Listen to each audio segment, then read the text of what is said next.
بسم اللہ الرحمن الرحیم۔ السلام علیکم، ہمارے چینل میں خوش آمدید ناظرین۔ آج آپ کے لیے میں انتہائی خوفناک، سنسنی خیز اور دلچسپ کہانی لے کر آئی ہوں، لیکن کہانی شروع کرنے سے پہلے آپ سے گزارش ہے کہ اگر آپ ہمارے چینل پر نئے ہیں تو ہمارے چینل کو ضرور سبسکرائب کیجیے تاکہ آپ کو ہماری ویڈیوز سب سے پہلے ملیں۔ چاندنی رات تھی، چاند کی سفید روشنی میرے وجود پر پڑ رہی تھی۔ مجھے اپنا آپ چاند میں بہت خوبصورت محسوس ہو رہا تھا۔ یہ فضا بھی بہت عجیب سی تھی، لیکن ایک بات جو مجھے بھولائے نہیں بھول رہی تھی وہ میرے سسرالیوں کا رویہ تھا۔ اس وقت میں اپنے گھر کی چھت پر موجود تھی۔ مجھے اپنا آپ بے سہارا، تنہا اور اکیلا محسوس ہو رہا تھا۔ دنیا ساری ویران اور خاموش سی تھی۔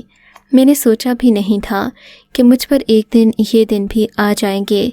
میں جب سسرال میں بیاہ کر آئی تھی، میرے شوہر کی گھر میں بہت زیادہ عزت تھی، کیونکہ وہ پچھلی بار پردیس سے ڈھیر سارا روپیہ کما کر لائے تھے، اور جب وہ پاکستان واپس آئے تو میرے سسرال والوں نے انہیں ہاتھوں ہاتھ لیا، یعنی ان کے گھر والوں نے میرے شوہر کو اتنی عزت دی جتنا شاید انہوں نے کبھی خواب میں بھی نہیں سوچی ہوگی۔ دراصل میرے شوہر رنگ کے سانولے تھے، تبھی گھر کے تقریباً سبھی لوگ دل ہی دل میں ان سے نفرت کرتے۔ خدا جانے یہ کس بات کا عناد تھا، مگر میرا شوہر دل کا بہت اچھا تھا۔ بہرحال کمائی ہوئی دولت پر عیاشی کرنے کے بعد جب ان کے گھر والوں نے اپنی طرف سے نہایت نچلے گھرانے میں اپنے شوہر کا رشتہ کیا تو میں اپنے شوہر کے مقدر میں لکھی گئی۔ میرا نام نازیہ ہے۔ میرا تعلق ایک انتہائی غریب گھرانے سے تھا۔ میرے سر پر باپ کا سایہ بھی نہیں تھا۔ میرے سسرال والوں نے یتیم سمجھ کر میرا رشتہ لے لیا تاکہ وہ مجھے ساری عمر دبا سکیں اور مجھے کوئی حقوق بھی نہ دینا پڑے، مگر میں جانتی تھی کہ یہ سب کرنے سے کوئی فائدہ نہیں ہوگا۔ مجھے اللہ کی ذات پر کامل بھروسہ تھا۔ میں نے ہمیشہ اسی یقین پر اللہ کے آگے گھٹنے ٹیکے تھے کہ اللہ کے سامنے کیا گیا ایک سجدہ انسان کو ہزاروں سجدوں کی ذلت سے بچاتا ہے۔ اور پھر آج میں جب تنہا ہوئی تو مجھے اپنے رب سے ہی دعا مانگنی تھی۔ تبھی میں اپنے گھر کے صحن میں بیٹھی دعائیں مانگ رہی تھی۔ ہوا یہ تھا کہ میرے شوہر کی کمائی کھانے والوں کو جب ایسا لگا کہ اب تو یہ پیسے بہت کم رہ گئے ہیں تو انہوں نے اپنے چھوٹے بیٹے یعنی کہ منیر کو پھر سے سپورٹ کرنا شروع کر دیا۔ منیر بہت لاپرواہ سا لڑکا تھا، مگر اچھی شکل و صورت اور چکنی چپڑی باتوں کی وجہ سے سب اسی کو پسند کرتے تھے۔ ہر کوئی اس کے گن گاتا پھرتا۔ وہ گھر میں کبھی اچھے اچھے کھانے پکواتا تو کبھی کوئی ایسی بات کر دیتا جس پر سب اس کے صدقے واری جاتے، مگر میرے شوہر کو ایسی باتیں کرنا نہیں آتی تھیں۔ بہرحال اب میں چپ ہو کر تماشا دیکھ رہی تھی۔ میں جانتی تھی کہ جب گھر کا نظام چھوٹے بیٹے کے ہاتھ میں آئے گا تو ان سب کو میرے شوہر کی قدر ضرور آئے گی، اور وہ دن زیادہ دور نہیں تھا۔ لیکن کہتے ہیں کبھی کبھی حالات انسان کے صبر کو آزماتے ہیں۔ جب میرے شوہر کے حالات مزید خراب ہوئے، قرضوں کی نوبت آ گئی تو سب گھر والوں نے ان کا ساتھ چھوڑ دیا۔ مجھے شادی کے شروع دنوں میں جو کمرہ دیا گیا تھا، ساس نے اس کمرے سے میرا سامان نکال کر باہر پھینکا۔ کہنے لگی، تیرا شوہر کچھ کماتا نہیں ہے، اب میں اپنے چھوٹے بیٹے کی شادی کروں گی، یہاں اس کی بیوی آ کر رہے گی۔ ویسے بھی وزیر تو اب پردیس جا رہا ہے، تمہیں اکیلے کمرے میں رہنے کی کیا ضرورت، تم ہم سب کے ساتھ بھی رہ سکتی ہو۔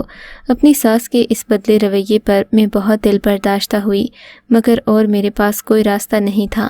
خاموشی سے ساس کا حکم مان لیا۔ میں نے وزیر سے کہا کہ آپ دوبارہ باہر جانے کی کوشش کریں، ہو سکتا ہے آپ کو کوئی اچھی نوکری مل جائے اور ہم پر سے یہ برے دنوں کی تلوار ہٹ جائے۔ وزیر نے بھی اپنی تئیں کوشش شروع کر دی۔ جلد ہی انہیں جواب مل گیا۔ ان کو ایک ایسی نوکری ملی تھی جس کی تنخواہ بہت معقول تھی، مگر اب کی بار وزیر نے گھر والوں کو یہ بتانے کی غلطی نہیں کی کہ ان کی تنخواہ کتنی ہے، ورنہ وہ پھر سے ویسی ہی چاپلوسی شروع کر دیتے اور پھر شوہر سے پیسے لے لے کر ان کی جیب خالی کر دیتے، اور جب آخر میں وہ بے سہارا ہوتے تو انہیں اسی طرح اکیلا چھوڑ کر کسی اور کا ہاتھ تھام لیتے۔ میں اور وزیر اب اپنی جگہ پر ثابت قدم کھڑے تھے۔ میں نے وزیر کا حوصلہ بڑھایا۔ مقررہ دن پر وہ بیرون ملک چلے گئے۔